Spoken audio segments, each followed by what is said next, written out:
আসসালামু আলাইকুম ওয়া রাহমাতুল্লাহি ওয়া বারাকাতুহু। আলহামদুলিল্লাহিল্লাযী ওয়াহদা ওয়াসসালাতু ওয়াসসালামু আলা মান লা নাবিয়্যা বা'দা। আম্মা বা'দু ফাআউযু বিল্লাহি মিনাশ শাইতানির রাজীম। বিসমিল্লাহির রহমানির রহিম। ওয়া মান ইয়াত্তাকিল্লাহা ইয়াজআল লাহু মাখরাজা। সাদাকাল্লাহুল আযীম।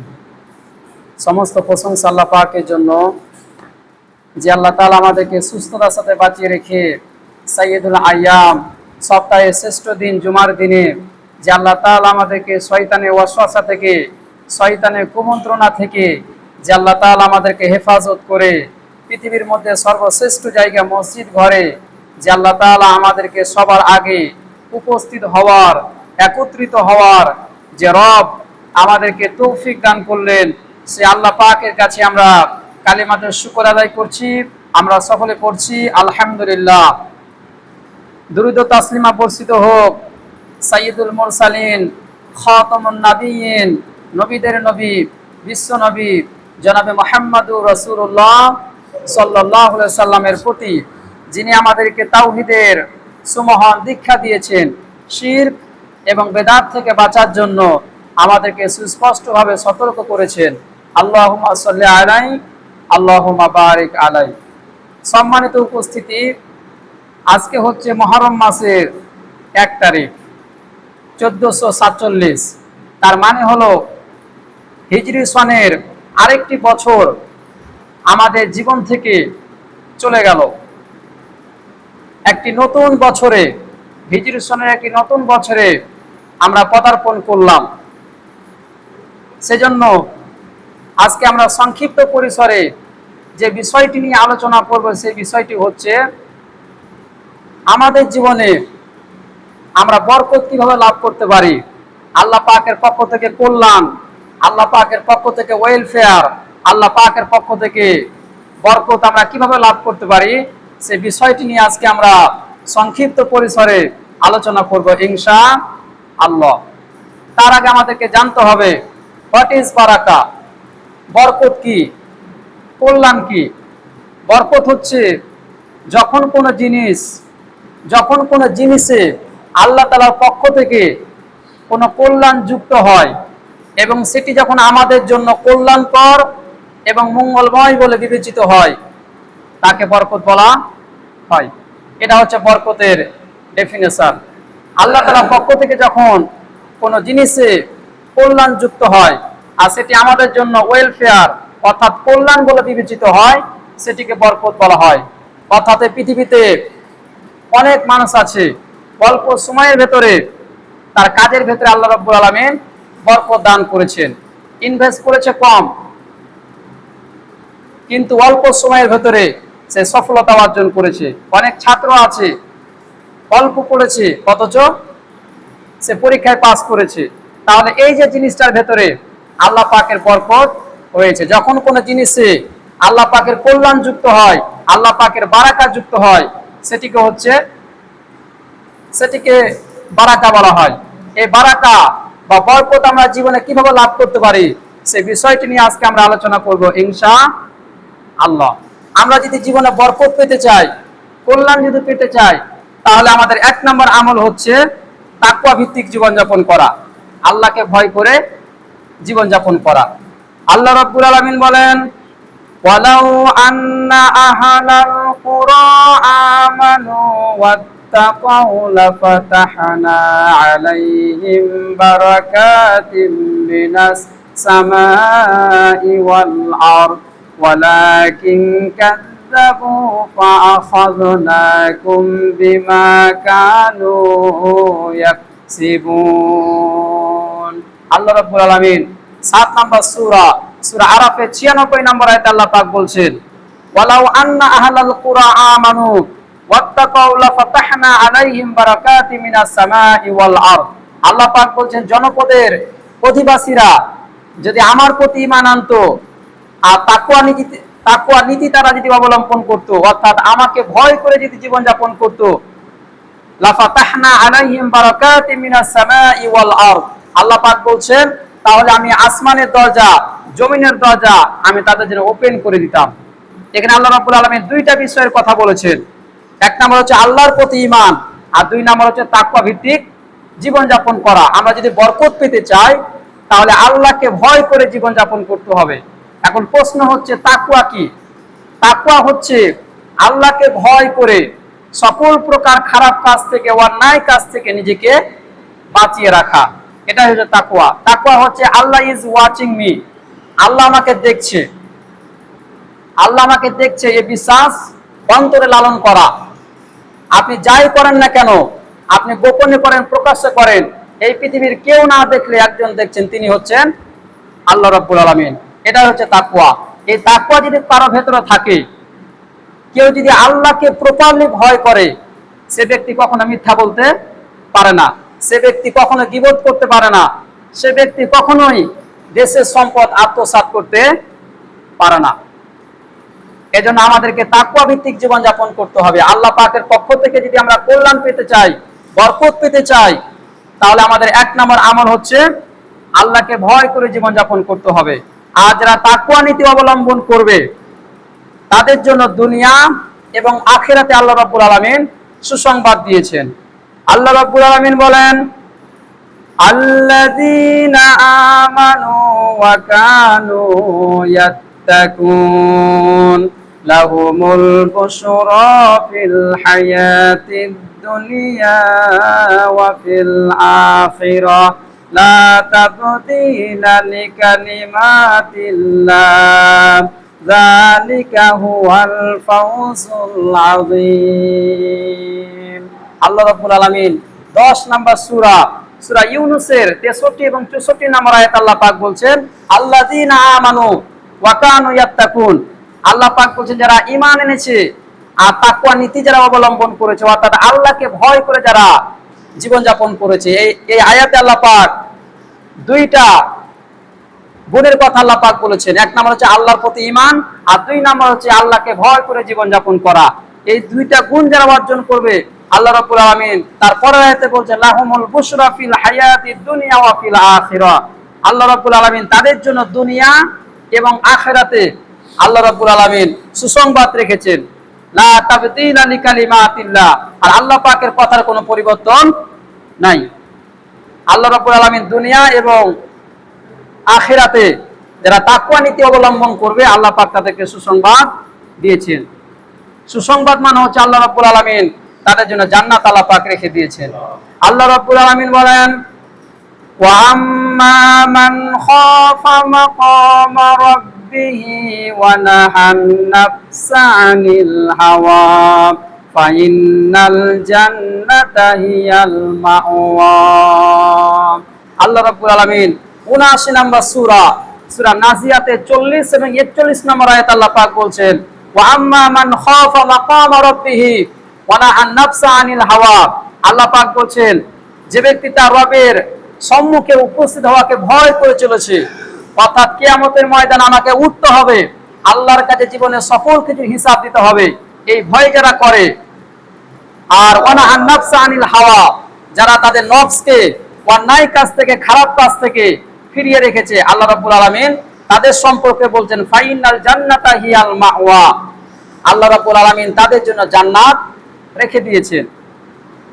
সম্মানিত মুসল্লিবৃন্দ, এই তাকওয়া হচ্ছে এমন একটা জিনিস, আল্লাহর ভয় হচ্ছে এমন একটা জিনিস, কোন ব্যক্তির ভেতরে যদি তাকওয়া না থাকে সে পরিপূর্ণ মুসলমান হতে পারে না। আল্লাহ রাব্বুল আলামিন 3 নম্বর সূরাতুল আলে ইমরানের 102 নম্বর আয়াতে আল্লাহ পাক বলছেন, ইয়া আইয়ুহাল্লাযীনা আমানু তাকুল্লাহা হাক্কা তুকাতিহি ওয়া লা তামুতুন্না ইল্লা ওয়া আনতুম মুসলিমুন। আল্লাহ পাক বলছেন, হে বিশ্বাসীগণ, ইয়া আইয়ুহাল্লাযীনা আমানু তাকুল্লাহা হাক্কা তুকাতিহি, আল্লাহ পাক বলছেন হে বিশ্বাসীগণ, আল্লাহকে ভয় করার মতো ভয় করো, ইল্লা ওয়া আনতুম মুসলিমুন, আর মুসলমান না হয়ে মৃত্যুবরণ করো না। আল্লাহকে ভয় না করে, তাকওয়া অর্জন না করে মৃত্যুবরণ করিও না। তাহলে তাকওয়া হচ্ছে এমন একটা জিনিস, তাকওয়া ছাড়া আপনি পরিপূর্ণ মুসলমান হতে পারবেন না। এজন্য আমরা যদি আল্লাহর পক্ষ থেকে বরকত পেতে চাই, আমাদের জীবনে যদি আমরা বরকত পেতে চাই, তাহলে 1 নাম্বার আমাদের আমল হচ্ছে তাকওয়া ভিত্তিক আমাদেরকে জীবনযাপন করতে হবে। নাম্বার 2 নাম্বার, আমরা যদি আমাদের জীবনে বরকত পেতে চাই, তাহলে 2 নাম্বার আমল হচ্ছে পিতামাতার খেদমত করতে হবে, পিতামাতার সাথে সদাচরণ করতে হবে, ভালো ব্যবহার করতে হবে। আল্লাহ রাব্বুল আলামিন তার ইবাদতের পরেই পিতামাতার খেদমতের কথা আল্লাহ পাক বলে দিয়েছেন। আল্লাহ রাব্বুল আলামিন বলেন, ওয়াকাদা রাব্বুকা আল্লা তা'বুদু ইল্লা ইয়্যাহু ওয়া বিল ওয়ালিদাইনি ইহসানা। আল্লাহ পাক বলছেন, ওয়াকাদা রাব্বুকা আল্লা তা'বুদু, তোমার রবের পক্ষ থেকে এক চূড়ান্ত সিদ্ধান্ত হয়ে গিয়েছে যে তিনি ছাড়া কারো ইবাদত করা যাবে না। অর্থাৎ আল্লাহ পাকের ইবাদত করতে হবে, আল্লাহ পাকের দাসত্ব করতে হবে, আল্লাহ পাকের গোলামি করতে হবে। এবং ওয়াবিল ওয়ালিদাইনি ইহসানা, এবং তোমাদেরকে পিতামাতার সাথে সদাচরণ করতে হবে, পিতামাতার সাথে ভালো ব্যবহার করতে হবে। আল্লাহ রাব্বুল আলামিন বলেন, ইম্মা ইয়াবলুগান্না ইনদাকাল কিবারা আহাদুহুমা আও কিলাহুমা ফালা তাকুল লাহুমা উফফিন ওয়ালা তানহারহুমা ওয়া কুল লাহুমা কাওলান কারীমা। আল্লাহ রাব্বুল আলামিন বলছেন, ইম্মা ইয়াবলুগান্না ইনদাকাল কিবারা, আল্লাহ পাক বলছেন পিতামাতা একজন বা উভয় যদি বার্ধক্যে পৌঁছে যায়, আল্লাহ পাক বলছেন উফফি ওয়ালা তানহারহুমা, আল্লাহ পাক বলছেন তাদের সাথে উফ শব্দ ব্যবহার করবে না। ওয়ালা তানহারহুমা, আল্লাহ পাক বলছেন পিতামাতাকে ধমক দিয়ে কথা বলবো না। পিতামাতার সাথে আপনি কিভাবে কথা বলবেন, কেমন আচরণ করবেন, আল্লাহ পাক বলছেন ওয়া কুল্লাহুমা কাওলান কারীমা, আল্লাহ পাক বলছেন পিতামাতার সাথে সম্মানসূচক ব্যবহার আপনাকে করতে হবে। পিতামাতার সাথে খারাপ আচরণ করা যাবে না, তাদের সাথে উফ শব্দ ব্যবহার করা যাবে না, তাদেরকে ধমক দিয়ে কথা বলা যাবে না। আপনাকে যা বলবে আপনাকে শুনতে হবে। শুধু একটি জায়গায় পিতামাতার কথা মানা যায় না, সেটা আল্লাহ রাব্বুল আলামিন কোরআনে বলে দিয়েছেন। আল্লাহ রাব্বুল আলামিন বলেন, ওয়া ইন জাহাদাকা আলা আন তুশরিকা বিহি মা লাইসা লাকা বিহি ইলমুন ফালা তুতি'হুমা ওয়া সাহিবহুমা ফিদ দুনিয়া মারুফা। আল্লাহ রাব্বুল আলামিন 31 নম্বর সূরা লোকমানের 15 নম্বর আয়াত আল্লাহ পাক বলছেন, ওয়া ইন জাহাদাকা আলা আন তুশরিকা বি মা লাইসা লাকা বিহি ইলম, আল্লাহ পাক বলছেন তোমাদের পিতামাতা যদি তোমাদেরকে পীড়াপিড়ি করে আল্লাহর সাথে শরীক স্থাপন করার জন্য, যে ব্যাপারে তোমার কোনো জ্ঞান নাই, তাহলে ফালা তুতি'হুমা, তাহলে পিতামাতার এই কথা মানা যাবে না। তারপরে আল্লাহ পাক বলছেন ওয়া সাহিবহুমা ফিদ দুনিয়া মারুফা, কিন্তু আল্লাহ পাক বলছেন এই পৃথিবীতে, এই দুনিয়ার বুকে পিতামাতার সাথে ভালো ব্যবহার করতে হবে। এমনকি পিতামাতা যদি অমুসলিম হয়, কাফের যদি হয়, এরপরও পিতামাতার সাথে খারাপ আচরণ করা যাবে না। আসমা বিনতে আবু বকর রাদিয়াল্লাহু তাআলা আনহু একবার রাসূল কারীম সাল্লাল্লাহু আলাইহি সাল্লামকে বলল, ইয়া রাসূলুল্লাহ সাল্লাল্লাহু আলাইহি ওয়াসাল্লাম, আমার মা হচ্ছে মুশরিকা, এখন আমি কি আমার মায়ের সাথে ভালো ব্যবহার করব, সদাচরণ করব? রাসূল কারীম সাল্লাল্লাহু আলাইহি সাল্লাম বলেন, অবশ্যই তোমার পিতামাতার সাথে, তোমার মায়ের সাথে তোমাকে ভালো ব্যবহার করতে হবে। তাহলে পিতামাতা যদি অমুসলিমও হয়, কাফেরও যদি হয়, এরপরে পিতামাতার সাথে ভালো ব্যবহার করতে হবে। এখন প্রশ্ন হচ্ছে, আমরা পিতামাতার সাথে কেন ভালো ব্যবহার করব, কেন তাদের খেদমত করব? আমি আমার ক্ষুদ্র গবেষণায় 6টি কারণ আমি বের করেছি। তার মধ্যে 1 নম্বর কারণ হচ্ছে, কারণ পিতামাতার মাধ্যমেই এই পৃথিবীতে আমরা এসেছি। আল্লাহ রাব্বুল আলামিন সূরা দাহরের 2 নম্বর আয়াতে আল্লাহ পাক বলছেন, ইন্না খালাকনাল ইনসানা মিন নুতফাতিন আমশাজিন নাবতালিহি ফাজআলনাহু সামিআন বাসীরা। আল্লাহ পাক বলেন নিশ্চয় আমি মানুষকে শুক্রবিন্দু থেকে সৃষ্টি করেছি, অর্থাৎ নাপাক পানি থেকে সৃষ্টি করেছি, যে পানিটা একজন পুরুষ এবং একজন নারীর শারীরিক মিলনের মাধ্যমে যেটা তৈরি হয় শুক্রবিন্দু, এর মাধ্যমে আমি আল্লাহ পাক তোমাদেরকে সৃষ্টি করেছি। তাহলে পিতামাতার মাধ্যমে এই পৃথিবীতে আমরা এসেছি, এই কারণে পিতামাতার সাথে আমাদেরকে ভালো ব্যবহার করতে হবে। 2 নাম্বার, পিতামাতা আমাদের জন্য অনেক ত্যাগ এবং তিতিক্ষা সহ্য করেছেন, টলারেট করেছেন। আল্লাহ রাব্বুল আলামিন বাবা সম্পর্কে বলেছেন কোরআনের মধ্যে, আল্লাহ পাক বলেছেন যে তোমার বাবা তোমার ভরণ পোষণের দায়িত্ব পালন করেছেন। মা সম্পর্কে আল্লাহ পাক বলছেন ওয়াসাইনাল ইনসানা বিওয়ালিদাইনি ইহসানা হামালাতুহু উম্মুহু কুরহা ওয়া ওয়াদাআতুহু কুরহা ওয়া হামলুহু ওয়া ফিসালুহু 30 শাহরা। আল্লাহ পাক বলছেন আমি প্রত্যেকটা মানুষকে নির্দেশ করেছি তারা যেন তার পিতামাতার সাথে ভালো ব্যবহার করে, কারণ হামালাতুহু উম্মুহু কুরহা, কারণ তার মা তাকে অনেক কষ্ট করে গর্ভে ধারণ করেছে, এরপর অনেক সহ্য করে, অনেক কষ্ট সহ্য করে তাকে ডেলিভারি করেছে, এরপরে 2টা বছর তাকে দুধ পান করিয়েছে। তাহলে পিতামাতা আমাদের জন্য অনেক ত্যাগ এবং তিতিক্ষা সহ্য করেছেন, কষ্ট করেছেন, এই জন্য পিতামাতার সাথে ভালো ব্যবহার করতে হবে, তাদের খেদমত করতে হবে। এরপরে 3 নাম্বার কারণ, কেন পিতামাতার খেদমত করব? 3 নাম্বার কারণ হচ্ছে পিতামাতা হচ্ছে আমাদের জন্য জান্নাত অথবা জাহান্নাম। রাসূল করিম সাল্লাল্লাহু আলাইহি সাল্লাম বলেছেন ক্বালাহুমা জান্নাতুকা ওয়া নারুকা, তোমার পিতামাতা হচ্ছে তোমার জন্য জান্নাত অথবা জাহান্নাম। আপনি যদি পিতামাতার সাথে ভালো ব্যবহার করেন, তাদের সাথে সদাচরণ করেন, তাদের খেদমত যদি করেন, আল্লাহ পাক আপনাকে জান্নাত দান করবে। আল্লাহ পাকের জান্নাত আপনার জন্য অপেক্ষা করছে। আর আপনি যদি পিতামাতার সাথে খারাপ আচরণ করেন, পিতামাতার সাথে বেয়াদবি করেন, বাবাকে যদি বুড়া বলেন, মাকে যদি বুড়ি বলেন, এই ধরনের আচরণ যদি আপনি প্রয়োগ করেন, তাহলে আপনার জন্য আল্লাহ পাকের জাহান্নাম অপেক্ষা করছে। এরপরে 4 নাম্বার, কেন পিতামাতার সাথে আমরা ভালো ব্যবহার করব, কেন তাদের খেদমত করব? 4 নাম্বার কারণ, আমরা যদি আল্লাহকে সন্তুষ্ট করতে চাই তাহলে পিতামাতার খেদমত করতে হবে।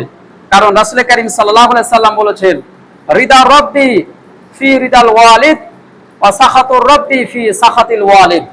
পিতামাতার সন্তুষ্টিতে আল্লাহ পাক সন্তুষ্ট, আর পিতামাতার অসন্তুষ্টিতে আল্লাহ পাক অসন্তুষ্ট।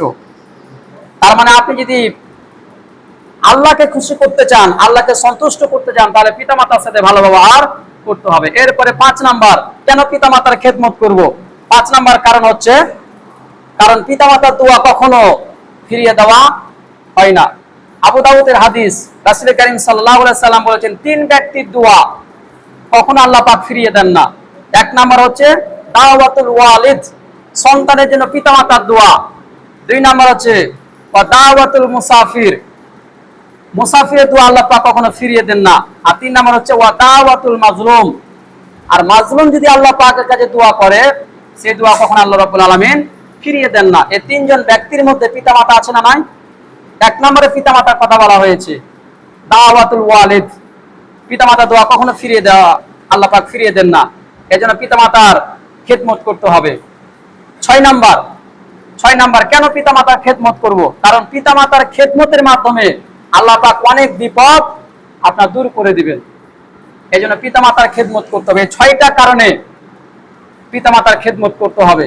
সম্মানিত মুসল্লিবৃন্দ, তাহলে আমরা যদি বরকত পেতে চাই, তাহলে আমাদের 2 নাম্বার আমল হচ্ছে পিতামাতার সাথে ভালো ব্যবহার করতে হবে, সদাচরণ করতে হবে। এরপরে 3 নাম্বার, আমরা যদি আমাদের জীবনে বরকত পেতে চাই, কল্যাণ যদি পেতে চাই, 5 ওয়াক্ত সালাত যথাসময়ে আমাদেরকে আদায় করতে হবে। আল্লাহ রাব্বুল আলামিন বলেন ওয়ামুর আহলাকা বিস-সালাতি ওয়াসতাবির আলাইহা লা নাসআলুকা রিজকা। আল্লাহ পাক 20 নম্বর সূরা তহার 132 নম্বর আয়াতে আল্লাহ পাক বলছেন, যে আয়াতটি গতকাল পাঠ করা হয়েছিল। আল্লাহ পাক বলছেন ওয়ামুর আহলাকা বিস-সালাতি ওয়াসতাবির আলাইহা। আল্লাহ পাক তার নবীকে বলছেন, হে নবী, আপনি আপনার পরিবার পরিজনকে নামাজের হুকুম করুন, আদেশ করুন, আর নিজেও এ ব্যাপারে অবিচল থাকুন। আমি আল্লাহ পাক আপনার কাছে রিজিক চাই না, আমি আল্লাহ পাক আপনাকে রিজিক দান করে থাকি। তাহলে রিজিকের মালিক কে? আল্লাহ রাব্বুল আলামিন। এই পৃথিবীতে যত প্রাণী আছে প্রত্যেকটা প্রাণীর রিজকের দায়িত্ব আল্লাহ রাব্বুল আলামিন নিজ হাতে গ্রহণ করে নিয়েছেন। এই পৃথিবীতে ছোট্ট প্রাণী থেকে শুরু করে তিমি মাছ পর্যন্ত যত প্রাণী আছে প্রত্যেকটা প্রাণীর রিজকের দায়িত্ব, খাবারের দায়িত্ব আল্লাহ রাব্বুল আলামিন নিজ হাতে গ্রহণ করে নিয়েছেন। সম্মানিত মুসল্লিবৃন্দ, এই পৃথিবীর আয়তন হচ্ছে 50,95,53,000 বর্গ কিলোমিটার। এর মধ্যে স্থল ভাগ হচ্ছে 14,81,34,000 বর্গ কিলোমিটার, আর জলভাগ হচ্ছে 36,14,19,000 বর্গ কিলোমিটার। তার মানে হচ্ছে স্থলের চাইতে জলভাগের পরিমাণ হচ্ছে বেশি। এই পৃথিবীতে যত প্রাণী আছে, জলভাগের মধ্যে যত প্রাণী আছে প্রত্যেকটা প্রাণীর রিজকের দায়িত্ব আল্লাহ রাব্বুল আলামিন নিজ হাতে গ্রহণ করে নিয়েছেন। এই পৃথিবীতে নীল তিমি বলে একটা মাছ আছে, যার ওজন 5,000 টন পর্যন্ত হতে পারে। এত বিশাল আকৃতির একটি মাছ। এর বাচ্চা যখন হয়, এ বাচ্চার প্রতিদিন দুধ লাগে 50 থেকে 60 মণ। তাহলে এই যে বাচ্চার দুধ লাগে 50 থেকে 60 মণ, এটা কি কোনো পৃথিবীর কোনো প্রেসিডেন্ট, কোনো রাষ্ট্রপতি দেয় না আল্লাহ রাব্বুল আলামিন দেন? আল্লাহ পাক দেন। প্রত্যেকটা প্রাণীর রিজকের দায়িত্ব আল্লাহ রাব্বুল আলামিন যাতে গ্রহণ করে নিয়েছেন। আটলান্টিক মহাসাগরের নিচে একটি ছোট্ট পোকা যদি খাবারের জন্য চিৎকার করে, আল্লাহ পাক সেটারও খবর রাখেন, সেখানে আল্লাহ রাব্বুল আলামিন খাবার পৌঁছে দেন। তাহলে আমরা যদি আমাদের জীবনে বরকত পেতে চাই, রিজকে যদি বরকত পেতে চাই, 5 ওয়াক্ত সালাত আমাদেরকে আদায় করতে হবে। নামাজের ব্যাপারে শুধু একটি কথা বলবো, নামাজ পড়লে আল্লাহ খুশি হন, নামাজ পড়লে আল্লাহ খুশি হন, আর নামাজ না পড়লে শয়তান খুশি হন। এখন প্রশ্ন হচ্ছে আপনার বিবেকের কাছে, আপনি আল্লাহকে খুশি করতে চান না শয়তানকে খুশি করতে চান? এই প্রশ্ন আমি আপনার কাছে রাখলাম। তাহলে আমরা যদি বরকত পেতে চাই, আমাদের 3 নম্বর আমল হচ্ছে 5 ওয়াক্ত সালাত আমাদেরকে যথাসময়ে আদায় করতে হবে। এরপরে 4 নম্বর, আমরা যদি জীবনে বরকত পেতে চাই, কল্যাণ পেতে চাই, কোরআনের সাথে আমাদের সম্পর্ক বাড়াতে হবে, অ্যাটাচমেন্ট, রিলেশন আমাদেরকে বাড়াতে হবে। কারণ আল্লাহ রাব্বুল আলামিন কোরআনকে বরকতময় হিসেবে আল্লাহ পাক অবতীর্ণ করেছেন। আল্লাহ রাব্বুল আলামিন বলেন, وَهَذَا كِتَابٌ أَنزَلْنَاهُ مُبَارَكٌ فَاتَّبِعُوهُ وَاتَّقُوا لَعَلَّكُمْ تُرْحَمُونَ। আল্লাহ পাক বলেন ওয়াহাদা কিতাবুন আনজালনাহু মুবারাকা। আল্লাহ পাক বলেন আমি কোরআনকে বরকতময় হিসেবে অবতীর্ণ করেছি। যে কিতাবকে আল্লাহ পাক বরকতময় হিসেবে অবতীর্ণ করলেন, সেই কিতাবের সাথে, সেই কোরআনের সাথে আজকে আমাদের কোনো সম্পর্ক নাই। কোরআন বলছে একটা, আমরা করছি আরেকটা। কোরআন বলছে সুদ খেও না, কিন্তু আজকে আমরা সুদের সাথে লিপ্ত আছি। কোরআন বলছে ঘুষ খেও না, সে ঘুষের সাথে আমরা লিপ্ত আছি। কোরআন বলছে মিথ্যা কথা বলো না, কিন্তু সে মিথ্যা কথার সাথে আমরা জড়িত আছি। সম্মানিত মুসল্লিবৃন্দ, আমরা যদি আমাদের ভাগ্যকে পরিবর্তন করতে চাই, আমাদের জীবনে যদি আমরা বরকত পেতে চাই, আমাদের সম্মান, আমাদের স্ট্যাটাস যদি বাড়াতে চাই, তাহলে কোরআনের কোনো বিকল্প নাই। কোরআনের কাছেই আমাদেরকে ফিরে আসতে হবে, কোরআনের সাথে সম্পর্ক বাড়াতে হবে। এখন প্রশ্ন হচ্ছে, আমরা যদি কোরআনের সাথে সম্পর্ক বাড়াই, তাহলে আমাদের সম্মান, আমাদের স্ট্যাটাস কিভাবে বেড়ে যাবে? কয়েকটা এক্সাম্পল দিচ্ছি। আল্লাহ রাব্বুল আলামিন যে আরবি 12টি মাস দিয়েছেন, সে 12টি মাসের মধ্যে একটি মাসের স্পেশালিটি, একটি মাসের মর্যাদা আল্লাহ পাক বাড়িয়ে দিয়েছেন। সে মাসটির নাম হচ্ছে রমজান মাস। রমজান মাসের মর্যাদা 12টি মাসের মধ্যে আল্লাহ পাক বাড়িয়ে দিয়েছেন। কি কারণে বাড়িয়ে দিয়েছেন? আল্লাহ রাব্বুল আলামিন 2 নম্বর সূরা বাকারার 185 নম্বর আয়াত আল্লাহ পাক বলছেন, শাহরুর রমাদান আল্লাযী উনজিলা ফীহিল কোরআন। আল্লাহ পাক বলছেন রমজান হচ্ছে সেই মাস, যে মাসে আল্লাহ রাব্বুল আলামিন কোরআনকে অবতীর্ণ করেছেন। মহাবিশ্বের মহাবিশ্বয় কোরআনকে আল্লাহ রাব্বুল আলামিন অবতীর্ণ করেছেন। সেই কারণে আল্লাহ রাব্বুল আলামিন 12টি মাসের মধ্যে রমজান মাসের মর্যাদা আল্লাহ পাক বাড়িয়ে দিয়েছেন। আবার 1 বছর সমান হচ্ছে 365 দিন। এই 365 দিনের ভিতরে আল্লাহ রাব্বুল আলামিন একটি রাতের মর্যাদা। 365 রাত রয়েছে। এই 365 রাতের ভেতরে আল্লাহ রাব্বুল আলামিন একটি রাতের মর্যাদা বাড়িয়ে দিয়েছেন। সেই রাতের নাম হচ্ছে লাইলাতুল কদর। আল্লাহ পাক বলছেন 97 নম্বর সূরা সূরা কদরের 1 নম্বর আয়াত আল্লাহ পাক বলছেন ইন্না আনজালনাহু ফি লাইলাতিল কদর। আল্লাহ পাক বলছেন নিশ্চয় আমি কোরআনকে অবতীর্ণ করেছি লাইলাতুল কদরে। কদর রাতে আল্লাহ রাব্বুল আলামিন কোরআনকে অবতীর্ণ করেছেন, যার কারণে 365 রাতের ভেতরে আল্লাহ রাব্বুল আলামিন লাইলাতুল কদরের মর্যাদা, সম্মান, স্পেশালিটি আল্লাহ পাক বাড়িয়ে দিয়েছেন। আবার এই পৃথিবীতে যত ভাষা আছে, বাংলা ভাষা আছে, ইংরেজি ভাষা আছে, উর্দু ভাষা আছে, ফার্সি আছে, চীনা ভাষা আছে, মান্দারিন ভাষা আছে, এই পৃথিবীতে বর্তমানে 7168টি ভাষা বিরাজ করছে। এই যে 7168টি ভাষার মধ্যে একটি ভাষার মর্যাদা আল্লাহ রাব্বুল আলামিন বাড়িয়ে দিয়েছেন, সে ভাষার নাম হচ্ছে আরবি ভাষা। আল্লাহ রাব্বুল আলামিন 43 নম্বর সূরা যুখরুফের 3 নম্বর আয়াতে আল্লাহ পাক বলছেন ইন্না আনজালনাহু, আল্লাহ পাক বলছেন ইন্না জাআলনাহু কুরআনান আরাবিয়্যান লাআল্লাকুম তাআকিলুন। আল্লাহ পাক বলছেন নিশ্চয় আমি কোরআনকে আরবি ভাষায় অবতীর্ণ করেছি লাআল্লাকুম তাআকিলুন, যাতে করে তোমরা বুঝতে পারো। এই কারণে আমি আল্লাহ রাব্বুল আলামিন আরবি ভাষায় কোরআনকে অবতীর্ণ করেছি। তাহলে প্রত্যেকটা ভাষার উপরে আল্লাহ রাব্বুল আলামিন আরবি ভাষার মর্যাদা, স্পেশালিটি বাড়িয়ে দিয়েছেন। এখন আমাদের জন্য কোরআন অবতীর্ণ হলো, আমরা যদি কোরআনের সাথে সম্পর্ক বাড়াই, আল্লাহ রাব্বুল আলামিন আমাদের সম্মান, আমাদের স্পেশালিটি, আমাদের স্ট্যাটাস আল্লাহ রাব্বুল আলামিন বাড়িয়ে দিবেন। তাহলে আমরা যদি জীবনে বরকত পেতে চাই, তাহলে 4 নম্বর আমাদের আমল হচ্ছে কোরআনের সাথে সম্পর্ক বাড়াতে হবে। এরপরে 5 নম্বর, আমরা যদি আমাদের জীবনে বরকত পেতে চাই, কল্যাণ যদি পেতে চাই, তাহলে 5 নম্বর আমল হচ্ছে সালামের ব্যাপক প্রচলন করতে হবে। মানুষদেরকে সালাম দিতে হবে, শুদ্ধভাবে সালাম দিতে হবে। এখন আমরা অনেক সময় স্টাইল করে সালাম দেই, সালাম আলাইকুম। এটা কি সালাম হলো, না সালামের সাথে ফাজলামি করা হলো? সালাম হচ্ছে শুদ্ধভাবে সালাম হচ্ছে আসসালামু আলাইকুম, সালাম আলাইকুম নয়, আসসালামু আলাইকুম। এবং এর উত্তরটা কি হবে? উত্তরটা ওয়ালাইকুম আসসালাম না, ওয়ালাইকুমুস সালাম। শুদ্ধভাবে আপনাকে সালাম দিতে হবে। রাসূল করিম সাল্লাল্লাহু আলাইহি সাল্লাম ছোটদেরকে সালাম দিতেন, বড়দেরকে সালাম দিতেন, খাদেমকে সালাম দিতেন, সকল শ্রেণীর মানুষদেরকে তিনি সালাম দিতেন।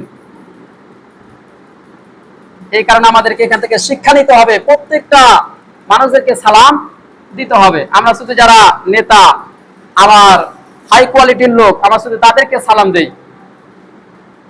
সালামের ব্যাপক প্রচলন করতে হবে আমরা যদি বরকত পেতে চাই। এই সালামের ভেতরে 4টি ফজিলত বা 4টি উপকারিতা রয়েছে। কয়টা উপকার রয়েছে? 4টা। 1 নম্বর, আমরা যদি সালাম দেই, এই সালামের ভেতরে নেকি পাওয়া যায়। রাসূল করিম সাল্লাল্লাহু আলাইহি সাল্লাম একবার মসজিদে নববীতে বসে আছে, একজন ব্যক্তি আসলো, নবীজিকে সালাম দিলেন, আসসালামু আলাইকুম। রাসূল করিম সাল্লাল্লাহু আলাইহি সাল্লাম বললেন আল্লাহ পাক তার আমলনামায় 10টি নেকি লিখে দিয়েছেন। আরেকজন ব্যক্তি আসলো, সে সালাম দিল, আসসালামু আলাইকুম ওয়া রাহমাতুল্লাহ। নবীজি বললেন আল্লাহ রাব্বুল আলামিন তার আমলনামায় 20টি নেকি দান করলেন।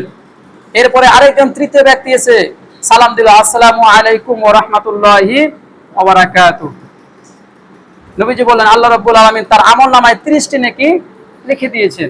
তাহলে আমরা যখন সালাম দিব, আসসালামু আলাইকুম ওয়া রাহমাতুল্লাহি ওয়া বারাকাতুহু, ফুল সালাম আমাদেরকে দিতে হবে। তাহলে 30টি নেকি আল্লাহ রাব্বুল আলামিন আমলনামায় দান করবেন।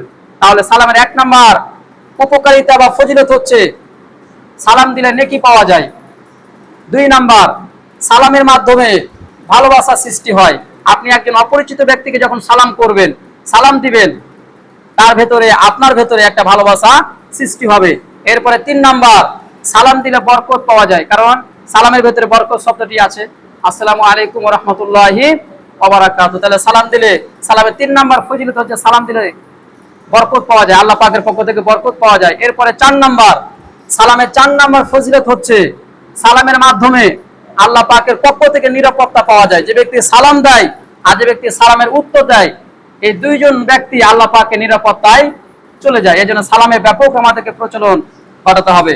এরপরে জীবনে যদি আমরা বরকত পেতে চাই, তাহলে 6 নম্বর আমাদের আমল হচ্ছে প্রত্যেকটা ভালো কাজের শুরুতে আমাদেরকে বিসমিল্লাহ পাঠ করতে হবে। খাবার শুরুতে, বাড়ি থেকে বের হবেন, পড়াশোনা শুরু করবেন, আলোচনা শুরু করবেন, আলোচনার শুরুতে আপনাকে বিসমিল্লাহ পাঠ করতে হবে। আমাদের সমাজে, আমাদের দেশে অনেক মুসলমান আছে খাবার শুরুতে বিসমিল্লাহ পাঠ করে না। এরকম মুসলমান আমাদের দেশে, আমাদের সমাজে আছে। আপনি যদি বরকত পেতে চান, নবী করিম সাল্লাল্লাহু আলাইহি সাল্লাম বলছেন, যে কাজে শুরুতে বিসমিল্লাহ পাঠ করা হয় না সে কাজের মধ্যে কোনো বরকত থাকে না। এজন্য বিসমিল্লাহ আমাদেরকে পাঠ করতে হবে। প্রত্যেকটা কথা বা কাজের শুরুতে আপনি আলোচনা শুরু করবেন, বিসমিল্লাহ পাঠ করবেন, পড়াশোনা শুরু করবেন, বিসমিল্লাহ আপনি পাঠ করবেন। এরপরে 7 নম্বর, জীবনে যদি বরকত পেতে চাই তাহলে বেশি বেশি ইস্তিগফার আমাদেরকে পাঠ করতে হবে। আস্তাগফিরুল্লাহ, আস্তাগফিরুল্লাহ, এটা আমাদেরকে বেশি বেশি পাঠ করতে হবে। রাসূল কারীম সাল্লাল্লাহু আলাইহি সাল্লাম দৈনিক, বুখারী শরীফের হাদিস, দৈনিক আল্লাহ রাসূল 70 বার আল্লাহর কাছে মাফ চাইতেন, তওবা করতেন, আস্তাগফিরুল্লাহ পাঠ করতেন। আবার মুসলিম শরীফের হাদিসে বলা হয়েছে আল্লাহ রাসূল দৈনিক 100 বার আল্লাহর কাছে ইস্তিগফার পাঠ করতেন। নবী করিম সাল্লাল্লাহু আলাইহি সাল্লাম বলেছেন, আবু দাউদের হাদিস, যে ব্যক্তি ইস্তিগফার পাঠ করবে তার জন্য 3টি পুরস্কার রয়েছে। 1 নাম্বার, আল্লাহ রাব্বুল আলামিন ওই ব্যক্তির ডিফিকাল্ট সিচুয়েশনে আল্লাহ রাব্বুল আলামিন সমস্যা সমাধানের জন্য আল্লাহ রাব্বুল আলামিন একটা উপায় বের করে দিবেন। 2 নাম্বার পুরস্কার হচ্ছে আল্লাহ পাক তাকে দুশ্চিন্তা মুক্ত রাখবেন। আর 3 নাম্বার, আল্লাহ পাক তাকে এমন জায়গা থেকে রিজিক দান করবেন, আনইমাজিনেবল, কল্পনাহীন জায়গা থেকে আল্লাহ রাব্বুল আলামিন তাকে রিজিক দান করবেন। তাহলে ইস্তিগফারে 3টি ফজিলত বা 3টি পুরস্কার রয়েছে। এরপর 8 নাম্বার, জীবনে বরকত যদি পেতে চাই তাহলে সকাল সকাল কাজ শুরু করতে হবে। সকাল সকাল কাজ শুরু করতে হবে। রাসূল কারীম সাল্লাল্লাহু আলাইহি সাল্লাম দোয়া করতেন, আল্লাহুম্মা বারিক লি উম্মতি ফি বুকুরিহা। আল্লাহ রাসূল দোয়া করতেন, হে আল্লাহ, আমার উম্মতের মধ্যে যারা সকাল সকাল কাজ শুরু করে আপনি তাদের কাজে বরকত দান করেন। এরপরে 9 নাম্বার, আমরা যদি জীবনে বরকত পেতে চাই তাহলে 9 নাম্বার আমল হচ্ছে আল্লাহ পাকের উপরে তাওয়াক্কুল করতে হবে। ওয়া আলাল্লাহি ফালিয়াতাওয়াক্কালিল মুমিনুন, যারা মুমিন তাদের উচিত হচ্ছে আল্লাহ পাকের উপরে ডিপেন্ড করা, আল্লাহ পাকের উপরে ভরসা করা। আল্লাহ পাক বলছেন, ওয়া মান ইয়াতাওয়াক্কাল আলাল্লাহি ফাহুয়া হাসবু, যে ব্যক্তি আল্লাহর উপরে ভরসা করে আল্লাহ রাব্বুল আলামিন তার জন্য যথেষ্ট হয়ে যান। কিন্তু আল্লাহ পাকের উপরে কোনো তাওয়াক্কুল নাই। নবীজি বলছেন, তোমরা যদি পাখির মতো আল্লাহর উপরে যদি ভরসা করতে তাহলে আল্লাহ রাব্বুল আলামিন তোমাদের কল্পনাহীন জায়গা থেকে আল্লাহ রাব্বুল আলামিন তোমাদেরকে রিজিক দান করতেন। পাখি সকালবেলা খালি পেটে বের হয়ে যায়, সন্ধ্যাবেলা আল্লাহ রাব্বুল আলামিন তার পেট ভর্তি করে আল্লাহ রাব্বুল আলামিন তার বাসায় ফিরিয়ে দেয়। এই পাখির মতো যদি তাওয়াক্কুল আমরা করতে পারতাম, আল্লাহ পাক আমাদেরকে রিজিক দান করতেন, পাখির মতো আমাদেরকে রিজিক দান করতেন। তাহলে আমরা যদি বরকত পেতে চাই, কল্যাণ যদি পেতে চাই, তাহলে আল্লাহ পাকের উপর আমাদেরকে ভরসা করতে হবে। 10 নাম্বার, আল্লাহ রাস্তায় দান করতে হবে। এরপরে 11 নাম্বার, হালাল পন্থায় উপার্জন করতে হবে। তারপরে 12 নাম্বার, সময়কে কাজে লাগাতে হবে। মানুষের জীবনে সবচাইতে গুরুত্বপূর্ণ মূলধন হচ্ছে সময়। এই সময়কে কাজে লাগাতে হবে। আপনার জীবনে আপনি সময়কে কাজে লাগিয়ে ধন সম্পদ, টাকা পয়সা আপনি উপার্জন করতে পারবেন, কিন্তু আপনার লাখ লাখ টাকা দিয়ে, ধন সম্পদ দিয়ে আপনার জীবনে ফেলে আসা সময়গুলোকে আপনি আর ফিরে পাবেন না।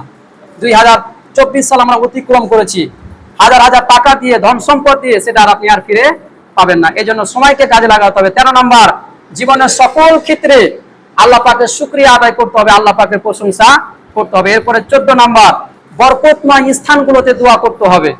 মসজিদে আপনি দোয়া করবেন, মক্কা মদিনায় গেলে কাবা শরীফ আপনি দোয়া করবেন, এই বরকতময় স্থানগুলোতে দোয়া করতে হবে। এরপরে সর্বশেষ 15 নাম্বার হচ্ছে বরকতের জন্য দোয়া করতে হবে, কারণ বরকত দেওয়ার মালিক হচ্ছেন আল্লাহ রাব্বুল আলামিন।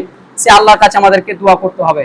এই 15টি আমল আমাদেরকে করতে হবে যদি আমরা বরকত পেতে চাই জীবনে। আল্লাহ তাআলা যেন আমাদেরকে কথাগুলি আমল করার তৌফিক দান করেন। আসসালামু আলাইকুম ওয়া রাহমাতুল্লাহ।